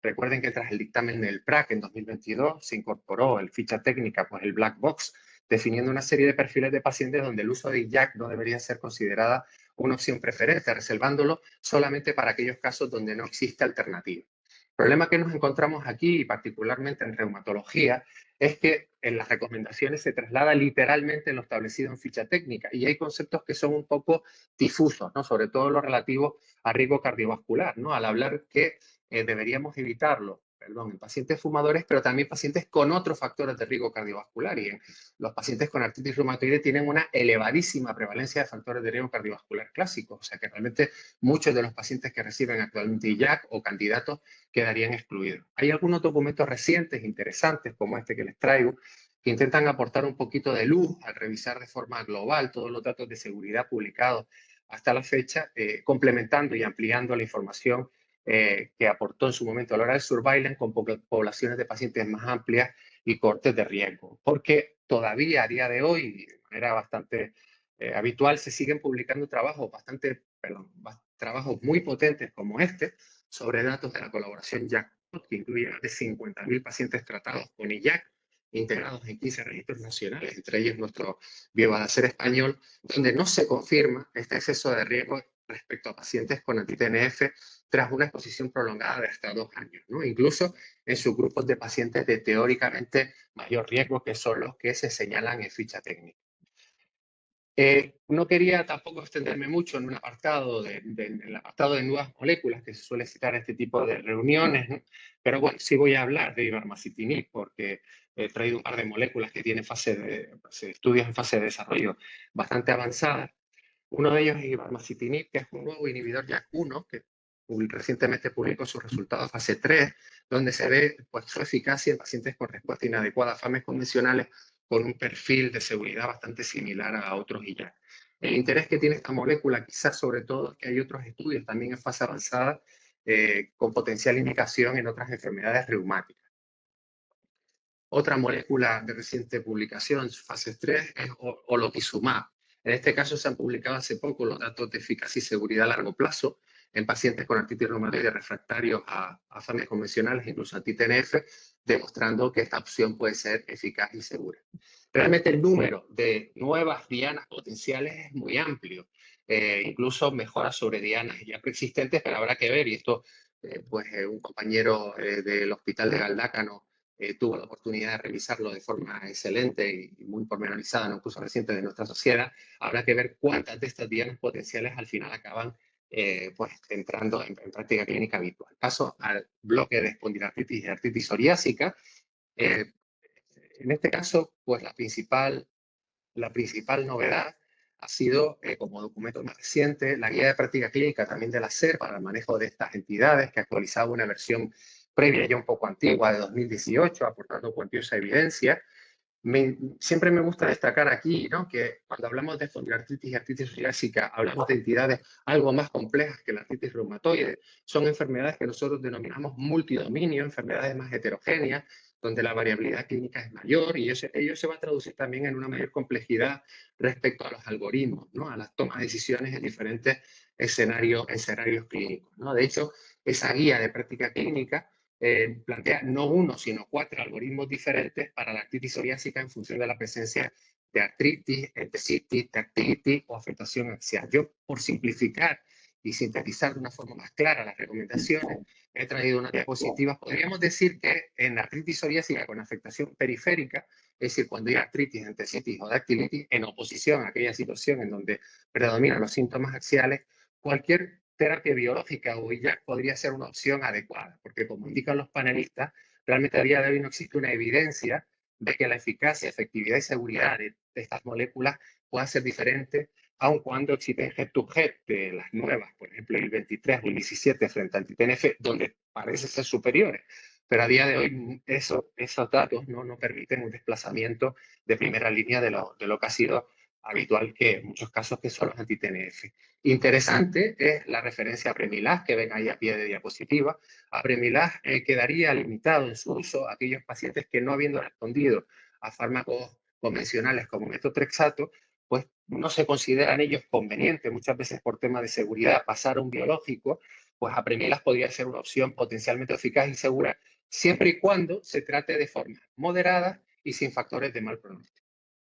Por citar algunas novedades al margen de la guía comunicada recientemente, y esto es una comunicación del último Congreso Europeo celebrado en junio, pues aquí tenemos datos de eficacia y seguridad a largo plazo de la última molécula aprobada para la artritis psoriásica, bimekizumab, donde se confirma pues, una eficacia clínica sostenida de hasta 3 años en pacientes con fallo previo anti-TNF, con un perfil de seguridad favorable y consistente con lo ya comunicado, conocido hasta la fecha. Respecto al manejo de aquellos pacientes en los que existe, volviendo a la guía, afectación predominantemente axial, no solo la espondilitis anquilosante clásica, sino también la artritis psoriásica, la principal diferencia es la no recomendación para el empleo de la gentil 23, el 12-23 y Apremilast cuando hay actividad inflamatoria en columna o sacroiliaca. Es verdad que tenemos algunas evidencias indirectas de que Guselkumab podría aportar ciertos beneficios en los síntomas axiales, pero estamos pendientes de un ECA en curso, un ensayo clínico en curso, que es el ensayo clínico STAR, para ver si realmente esto se confirma.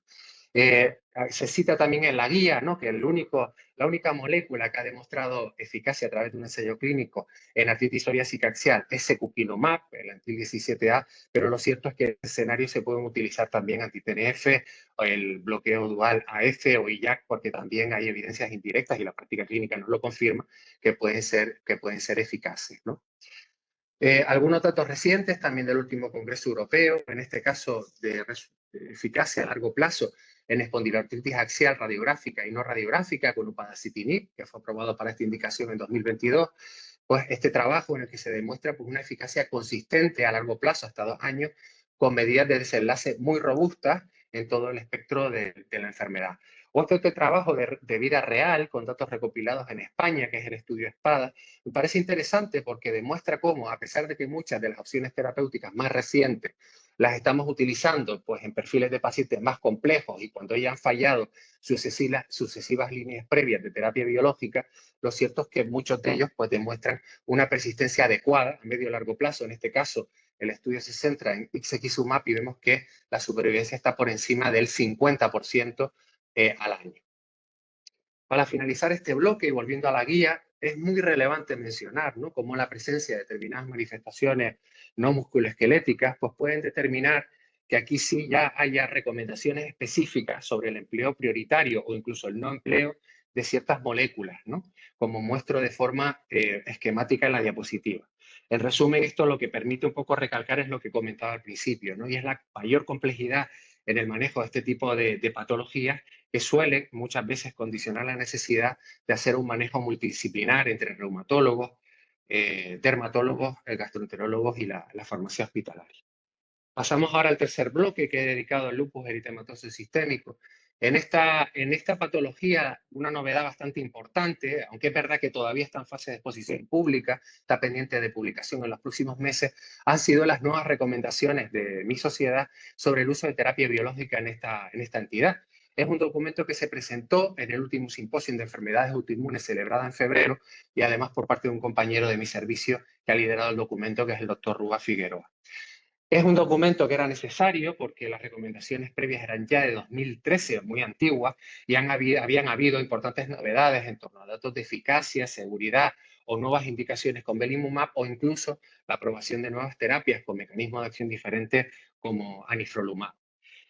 Son recomendaciones, obviamente, basadas en el análisis de la evidencia disponible a través de metaanálisis, ¿no?, que, como en este caso para belimumab, confirman, ¿no?, la eficacia de este biológico en un gran número de desenlaces que son clínicamente relevantes, además a través de un gran número de ensayos clínicos que incorporan un número también muy elevado de pacientes. Con anifrolumab también se realiza un metaanálisis con diferentes desenlaces. Aquí el número de ensayo clínico es algo menor, la N también es menor, pero los resultados son también clínicamente favorables respecto al control de la enfermedad o la reducción en la dosis de esteroides. Entrando ya de forma muy resumida en las recomendaciones concretas del documento, se establece, por ejemplo, una recomendación fuerte a favor sobre el empleo de estos biológicos en pacientes con enfermedad no renal activa a pesar de terapia estándar, ¿no? Sí es interesante las dos puntualizaciones que aparecen ahí. En caso de comorbilidades relevantes que conlleven riesgo de infección grave, se aboga por el empleo preferente de belimumab frente a nivolumab y en caso de que haya consistencia de nefritis, ¿no?, pues también de belimumab porque tiene indicación en la afectación de este órgano, ¿no? En pacientes con actividad articular no controlada, realmente podemos utilizar ambos biológicos, ¿no? Incluso se habla de la posibilidad del switch entre biológicos en caso de respuesta inadecuada o acontecimientos adversos relevantes, ¿no? Y reservan el empleo de rituximab, fuera de indicación, obviamente, para casos refractarios a ambos, ¿no? En el caso de la afectación cutánea, también puede ser adecuado el empleo de ambos, pero es interesante la aportación que hace el documento respecto a que formas graves, extensas, zonas sensibles como la cara o cuando hay un daño previo, aunque no hay comparaciones directas entre Beli y anifrolumab podría ser una opción más conveniente por su posible mayor rapidez de acción y eficacia en estos casos seleccionados, ¿no? De hecho, algunas de estas recomendaciones pues, quedan respaldadas, ¿no?, por datos de vida real, como por ejemplo estas comunicaciones realizadas en el último Congreso Nacional, son datos de España, ¿no? Donde con series muy amplias se demuestra que la eficacia y seguridad de ambos biológicos pues, puede ser muy elevada en condiciones de práctica clínica real, ¿no? Hay algunas recomendaciones específicas también sobre manifestaciones especiales como neurológicas, reumatológicas graves y refractarias. Aquí los biológicos que están aprobados quedarían desplazados, curiosamente, por el uso preferente de rituximab como terapia de elección, fuera de indicación, aunque se podría considerar el empleo de las terapias biológicas aprobadas si hay fallo de respuesta, pero en segunda línea. Cuando hablamos del escenario concreto del lupus renal, del paciente con lupus que tiene nefritis, el grupo se inclina a favor de introducir de entrada a todos los pacientes belimumab a la terapia estándar, ¿no? Salvo aquellos casos concretos en los que se considere el uso de anticalcinurínicos en primera línea. Y en este sentido, las recomendaciones se alinean perfectamente con las más recientes recomendaciones internacionales, por ejemplo, estas del Colegio Americano, donde ya se aboga por el empleo en todos los pacientes de entrada del biológico belimumab asociado a terapia estándar. Esto es micofenolato o ciclofosfamida y corticoides. Finalmente, comentaré la recomendación 7, en la que se establece que en aquellos casos de nefritis refractarias o intolerantes a belimumab, pues en estos casos se sugiere el empleo de obinutuzumab o rituximab. Esto es una novedad importante porque obinutuzumab es la primera vez que aparece en alguna guía, y ello responde a la publicación reciente el pasado mes de febrero de su fase 3 en el New England, el ensayo clínico Regency, donde se demuestra cómo este nuevo fármaco, nuevo anti-CD20 con una mayor potencia para la detección de célula B periférica, pero también residente tisular, consigue promover unas mayores tasas de respuesta renal completa respecto al uso de placebo más micofenolato. Diferencias además que fueron superiores en el subgrupo de pacientes más activos. Y ya para finalizar, paso al último bloque relativo a vasculitis sistémica y otras. Aquí en lo referente a terapias avanzadas, en vasculitis ANCA, tenemos pues sobre todo de interés el empleo potencial de mepolisaccaridos en la indicación concreta de GEPA, granulomatosis eosinofílica con poliangeitis. Recuerden que contamos con su aprobación y financiación por el Sistema Nacional de Salud para esta indicación desde diciembre de 2023 y ya las guías europeas más recientes publicadas en 2023 pues lo posicionaban en sus algoritmos, ¿no? Y desde entonces la experiencia acumulada ha ido en aumento y como refleja este trabajo liderado por otro compañero de mi servicio, el doctor Rubiño, sobre datos de 15 centros españoles, ¿no? Se ve como en vida real mepolizumab demuestra también su eficacia y seguridad en este tipo de pacientes, reduciendo drásticamente la necesidad de esteroides y previniendo el daño orgánico propio de la progresión de la enfermedad. Una novedad reciente, cambiando ya de tercio, ¿no? Una novedad reciente ha sido la aprobación por la FDA de otro monoclonal también para esa indicación, para la GEPA, que es benralizumab. Benralizumab actúa también mediante el bloqueo de interleuquina 5, pero no de interleuquina 5 circulante, sino que se une al receptor de interleuquina 5. La diferencia es importante porque benralizumab lo que va a producir o lo que va a inducir directamente es la apoptosis de eosinófilos y basófilos, induciendo una reducción más rápida y profunda de estas células que son efectoras muy relevantes en la enfermedad, ¿no? Y recientemente se han publicado los datos del ensayo clínico Mandara en su fase de extensión a 2 años, ¿no? Se confirma cómo benralizumab en tratamiento continuado es eficaz y seguro e incluso puede ser útil el cambio de mepolizumab a benralizumab en casos refractarios o recurrentes, ¿no?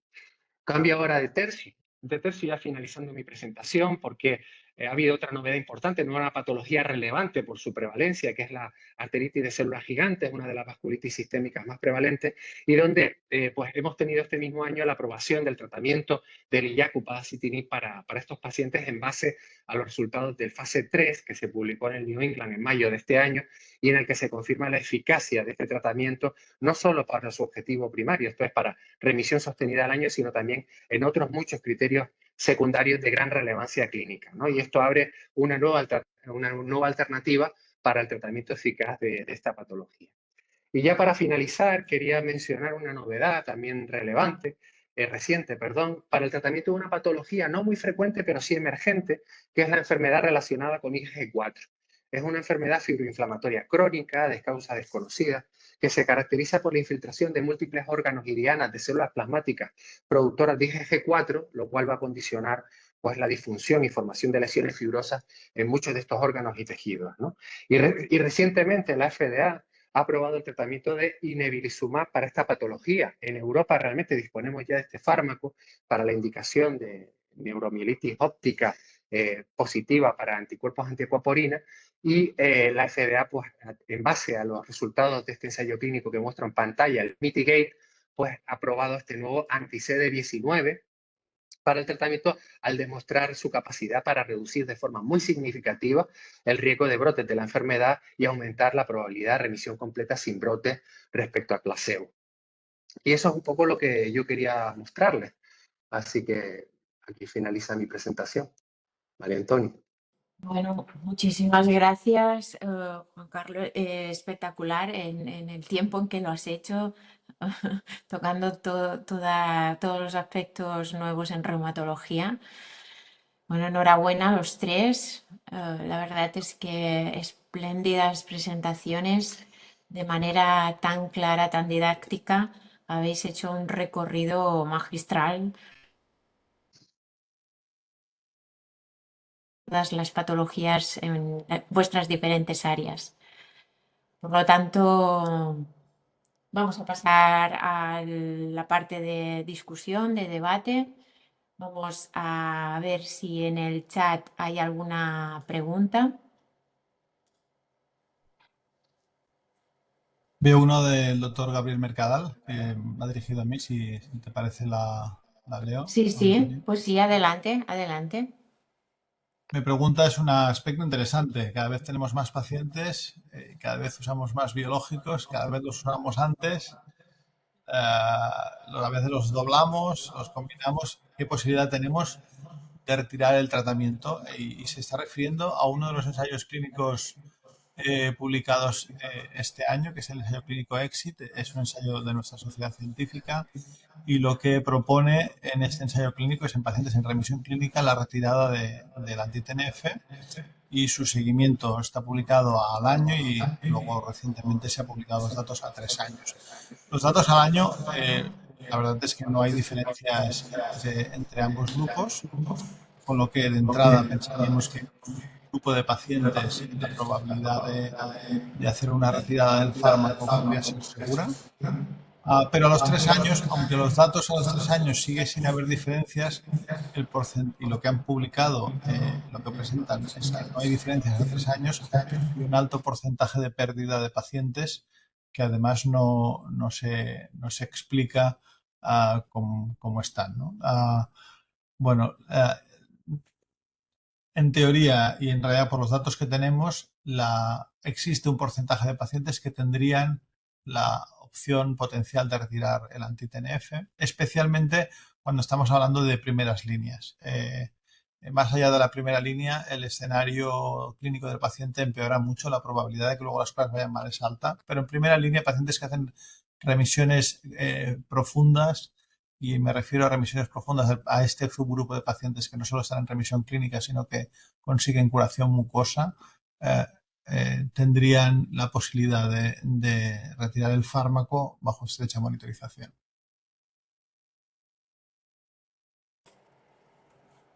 Muy interesante. Añade Biel, incluso con la calpro elevada. Esto es claramente no. De hecho, en el segundo estudio, en realidad los pacientes que tienen una calpro elevada, la calprotectina es un marcador que es una proteína de los neutrófilos, con lo que la presencia en heces es un marcador indirecto de presencia de inflamación.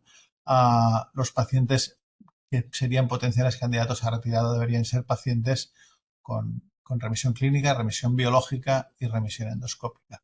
Y ese es un porcentaje pequeño. De hecho, uno de los problemas que tuvo el ensayo clínico EXIT fue reclutamiento. En realidad es un estudio que requirió muchos años para alcanzar la potencia estadística. La protectina alta de hecho, en el ensayo clínico, el resultado a 3 años, la calprotectina elevada era un predictor de recidiva clínica. Utilizar el chat. Entonces, en un paciente que entra en remisión profunda, que la endoscopia, la enteroresonancia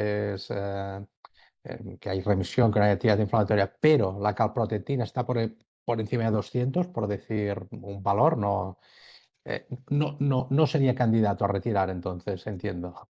Esto Pregunto, ¿eh? mira, me resulta más fácil explicarlo en colitis ulcerosa porque es mucho más fácil en el Crohn se mezclan cosas. En colitis ulcerosa nos pasa a pacientes que tienen remisión clínica, le haces endoscopia y la endoscopia es normal y cuando les haces la calprotectina sale alta. Estos pacientes, cuando les haces biopsias, tienen actividad histológica. Es decir, la calprotectina puede ser un marcador más histológico que endoscópico. Y sabemos que los pacientes que tienen curación mucosa pero tienen actividad histológica y por lo tanto tienen la calprotectina elevada, tienen 3 veces más probabilidades de recidiva clínica que aquellos que están en remisión clínica con curación mucosa y con curación histológica. No significa que no pudiera ser un paciente con curación mucosa endoscópica, pero es una discusión que hay que tener con el paciente porque estos tienen mayor probabilidad de recidiva. En el Crohn es un poco más difícil porque la calprotectina es un peor marcador para el Crohn. En realidad tiene tendencia a elevarse menos, con lo que es menos frecuente que nos encontremos con el escenario que nos dices. Habitualmente es al revés. La calprotectina es relativamente normal, pero hay actividad endoscópica o radiológica. Muchas gracias. Calpro alta, regular. Cuidado. Perfecto, muchas gracias. Muy bien, muchas gracias, Francisco. En esta misma línea, yo quería preguntar a Joan, en el caso de la alopecia areata, se nos planteó el otro día en una reunión conjunta de Derma con farmacia, cuando haya una repoblación completa con un IJAK, tenemos un caso, ¿cómo seguirías tú el tratamiento? ¿Tienes experiencia? ¿Deberíamos, hay evidencia de poder desescalar dosis o incluso suspender el tratamiento? ¿Tienes tu experiencia en tu caso o algún caso que hayáis comentado en la unidad?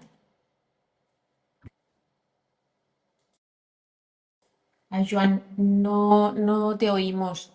No te oímos, Estoy, Joan. Ahora, decía ahora sí. decía que precisamente puse un tratamiento cuando estaba en el hospital de Manacor y estuvimos revisándolo bien, hace ya unos años de eso, todavía no había indicación. Y lo que está claro es que el paciente, si abandona el tratamiento, pierde el efecto del tratamiento. Eso parece que sí que es claro. No tengo yo mucho Perfecto, mayor, perfecto. Sí, sí, sí, sí. pero sí que parece que no, De que el acuerdo. efecto no permanece. Muy bien, muchísimas gracias. ¿Alguna pregunta más en el chat? Si no, ya que Juan Carlos nos has presentado esta novedad del upadacitinib en las arteritis de las células gigantes, ¿qué nos aporta realmente respecto al tocilizumab?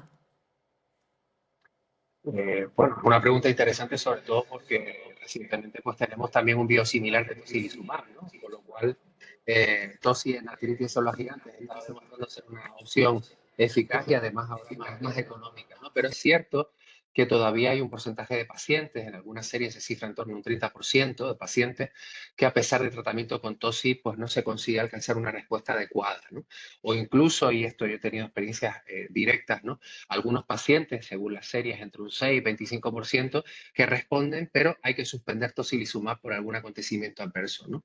O pacientes que reciben tocilizumab entran en una situación de remisión y al suspenderlo, pues la enfermedad se reactiva. Es decir, todavía quedan escenarios, ¿no? Donde una nueva diana terapéutica, una nueva alternativa, pues puede ser de interés. Además, tiene el plus de que va a suponer un reto en cuanto a que los pacientes con arteritis células gigantes son pacientes de edad avanzada. La edad media en el ensayo clínico que he mostrado son 70 años y es el contexto donde precisamente la ficha técnica dice ojo con los IJAK. Pues habrá que ver si realmente en este contexto de pacientes realmente se ve o no ese incremento teórico del riesgo cardiovascular, porque de hecho en el ensayo clínico se ve lo contrario, que tienen menos eventos que los pacientes que reciben corticoides, ¿no? O sea que yo creo que sí. Y bueno, por supuesto, cualquier opción nueva de tratamiento siempre es interesante, ¿no?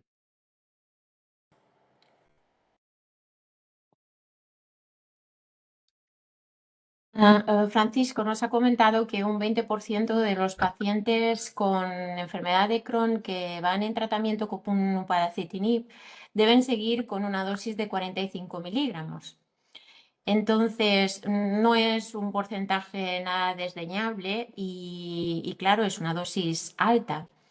¿Qué hacemos con eso? ¿Habéis tenido, sí, habéis tenido experiencia en cuanto a que se haya visto afectada la seguridad, sobre todo por el warning que en estos pacientes tratados con, bueno, pues casi el triple de dosis que la dosis recomendada, el triple, no el casi, el triple de dosis que la dosis recomendada en Totalmente, el artritis? triple. El triple. ¿Podrías decirnos algo de tu experiencia? Sí, sí. De hecho, yo os di datos en Crohn, pero los datos en colitis son similares, ¿eh? El estudios de vida real de nuestra sociedad también tiene lógica porque en realidad somos los mismos, con lo que utilizamos UPA con las mismas dificultades y también es en torno al 15 al 20% de los pacientes están a esta dosis de 45. En los estudios de vida real no ha habido problemas de seguridad. El único problema de seguridad y es el más molesto y seguro que incordiamos mucho a nuestros compañeros dermatólogos es el acné que es claramente frecuente en los pacientes en las dosis de 45 miligramos, especialmente en gente joven, pero no hemos tenido eventos cardiovasculares y de hecho en los estudios de vida real no hay eventos cardiovasculares, ni tromboembólicos, ni cerebrovasculares, aunque recordad que con esa alerta de seguridad, pues os he puesto la tabla de los perfiles de pacientes un poco para que veáis, claro, cuando lo comparamos, lo decía antes Juan Carlos, ¿no? El perfil de seguridad de nuestros pacientes dista mucho de, por ejemplo, de los pacientes en artritis reumatoide, ¿no? Pero bueno, esta dosis de 20 miligramos, hay de 45 miligramos, no es solo de aquí, en estudios de vida real de otros países se va acumulando información al respecto, con lo que poco a poco sabremos hasta qué punto estamos cómodos en esta dosis. También piensa que en esta dosis, cuando estás a 45, es porque seguramente no tienes nada más y la alternativa es inflamación, que esto todavía puede ser que sea peor que esta dosis de 45. Así es, así es. ¿Hay alguna pregunta que queráis hacer los participantes? No hay nada en el chat. A mí sí que me gustaría ahora plantearos a los tres. Creo que es transversal esa ventana de oportunidad. Lo habéis comentado los tres. Entonces, hablando de que es tan importante tratar cuanto antes y que cuanto antes tratemos vamos a parar desenlaces de las inmunomediadas, ¿qué creéis que deberíamos hacer? ¿Tratar con la evidencia más efectiva, más segura, más costo efectiva? Y enlazamos un poco con el tema de, bueno, pues el posicionamiento de biosimilares en la introducción. ¿Qué opináis en base a vuestra experiencia? Si queréis, podemos empezar por orden de ponencia. Empiezo yo, vale. Francisco. Bien. Tenemos, la verdad es que hay el reto es, este reto es un poco más difícil todavía más difícil de lo que lo has expresado, porque el problema no solo es que hay que empezar pronto, sino que además no sabemos qué es mejor de todo lo que tenemos. Yo en otras IMIDs, no sé cómo lo tienen, pero estudios de comparación de fármacos tenemos muy pocos. De hecho, anti-TNFs no tenemos estudios de comparación. Entonces lo utilizamos como fármaco de referencia. A veces nos molesta que sea nuestro fármaco de referencia y no lo podamos y cueste poner otro por delante, pero la verdad es que nos faltan estudios de comparación de anti-TNFs frente a otras moléculas. De hecho, en Crohn solo tenemos USTE frente a ADA y en colitis ADA frente a BEDO, y ahora empezamos a tener los que se pelean entre la IL-23 y la 1223. Entonces, el reto actual es, un poco lo había anticipado, empezar pronto con fármacos eficaces. Probablemente, si empiezas pronto, no es tan importante cuál es el que utilizas, porque todos los fármacos en primera línea funcionan mejor. Es verdad que algunos mejor que otros, pero probablemente es más importante empezar pronto que el fármaco concreto. Además, no sabemos, y esto al menos en enfermedad inflamatoria es evidente, y es uno de los retos actuales, saber utilizar mejor los fármacos. ¿Qué fármaco va a funcionar en cada paciente? Esto no lo sabemos hacer y todos los estudios que se han intentado han fracasado. O sea que me conformaría simplemente con empezar pronto y monitorizar la respuesta.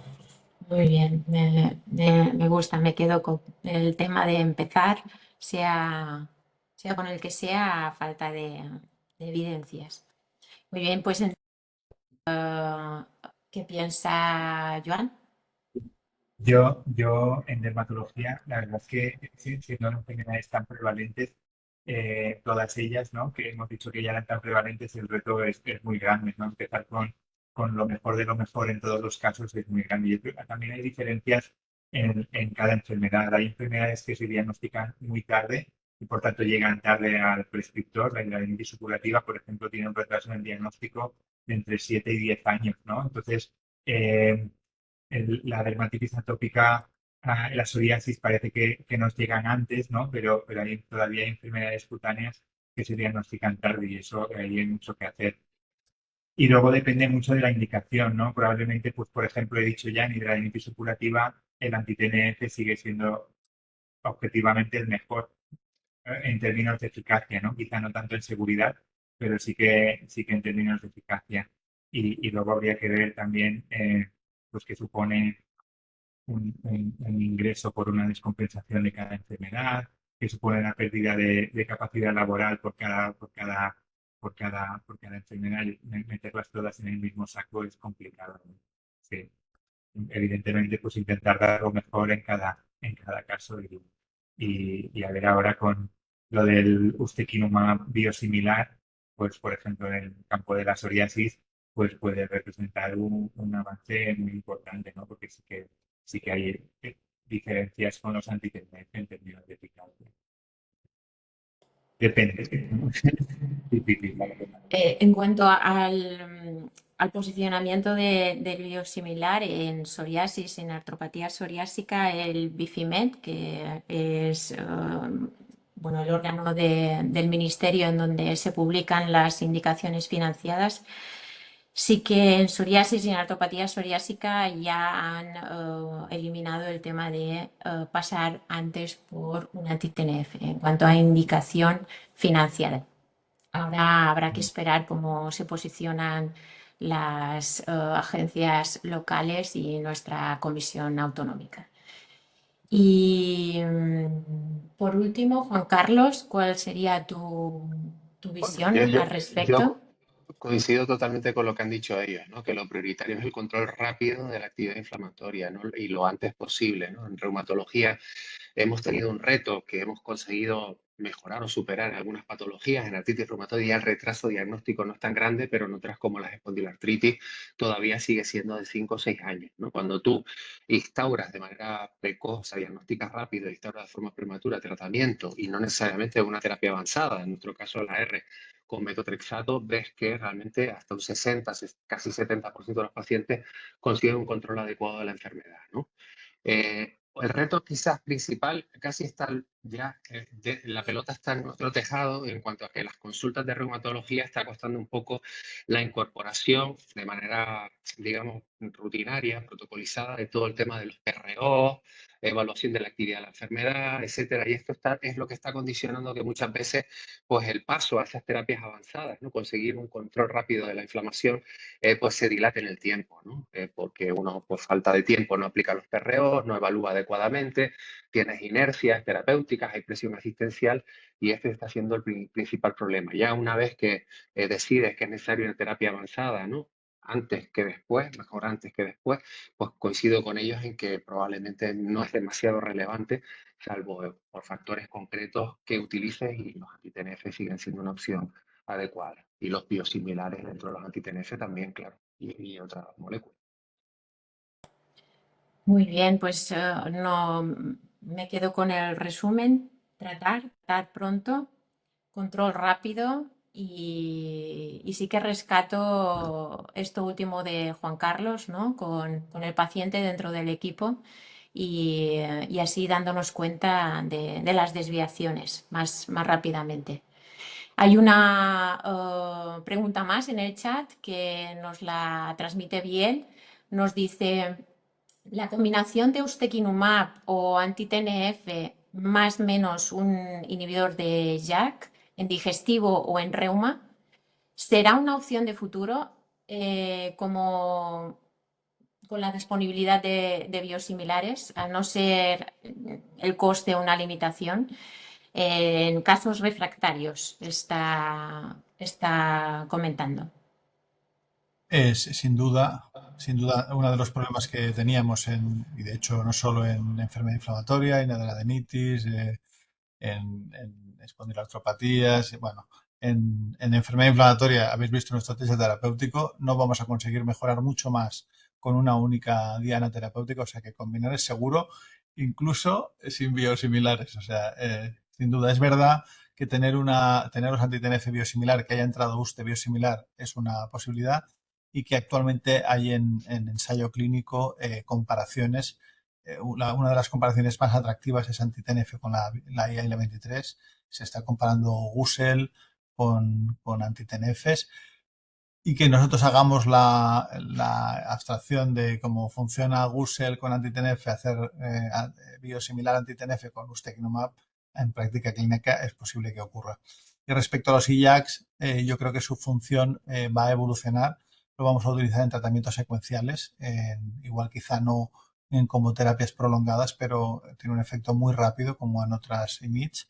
Es rapidísimo y nos puede servir como cotratamiento en inducción, mantenerlo durante unos meses y hacer mantenimientos con fármacos más seguros. O sea que formas de combinación y tratamientos secuenciales son necesarios, seguro que los vamos a tener y además tendremos varios ensayos que nos servirán para tener evidencia. En reumatología la combinación de biológicos pues está siendo cada vez un poquito más frecuente, ¿no? Afortunadamente, comentaba antes, muchos pacientes se controlan con FAMES convencionales, muchos se controlan con una o dos líneas de biológicos. Realmente el porcentaje de pacientes a día de hoy que en patologías como la artritis reumatoide no responden hasta ese punto, que es lo que se conoce como artritis reumatoide difícil de tratar, afortunadamente no son muchos, ¿no?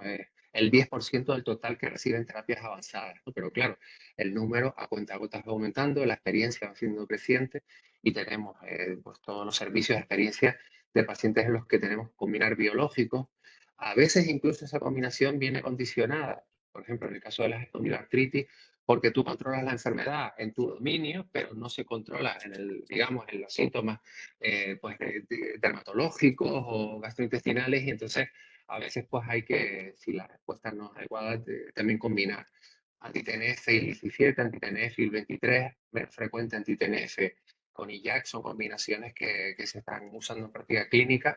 Quizá los reumatólogos tenemos, no sé si un poco más, pero tenemos que tener bastante cuidado también con el tema de la seguridad, por el perfil que comentábamos antes, de un paciente quizás un poco más mayor, más comórbido, ¿no?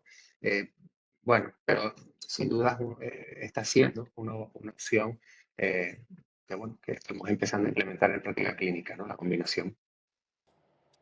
Sí, y por extensión, Joan, en hidradenitis, ¿tienes algún paciente en combinación o no se contemplaría? Combinación de biológicos no tengo de momento. Y no lo he oído, o sea, no lo he visto. Biológico con inhibidores de JAK tampoco. Los inhibidores de JAK cada vez parece que se usan más en hidradenitis, pero de momento los dermatólogos nos resistimos a combinar moléculas. Muy bien. Nosotros Pues en hidradenitis, perdona, no sé, un punto único. Nosotros sí tenemos combinados con dermatología en donde la hidradenitis no responde a lo que nosotros que es en doble IMiD. Esto sí que tenemos muchos. Que anti-TNF con inhibidor de JAK. O IL-23 con inhibidor de JAK, de los dos. Muy bien, pues muy interesante. La verdad es que os voy a liberar porque ya nos hemos pasado en el tiempo de debate y bueno, vamos a concluir. Daros las gracias a los tres, espléndidos, no tengo palabras. Gracias a todos los que os habéis conectado, a la organización, a la academia y a todos los sponsors por esta formación. Y nada, nos vamos con retos. Alta expansión terapéutica sin precedentes en todas las tres áreas. Y bueno, pues el futuro pasa pues por esa visión multidisciplinar, integral de los pacientes. Debemos poner el paciente ya salido dentro del equipo y siempre pues mirando de mantener esa sostenibilidad del sistema. Nada, enhorabuena y nada, hasta la próxima. Un placer. Igualmente. Muchísimas Gracias. gracias a María vosotros. Antonia, un abrazo. Un abrazo. Gracias de corazón. Que vaya muy bien. Gracias. Adiós. Adiós, adiós a todos. Adiós.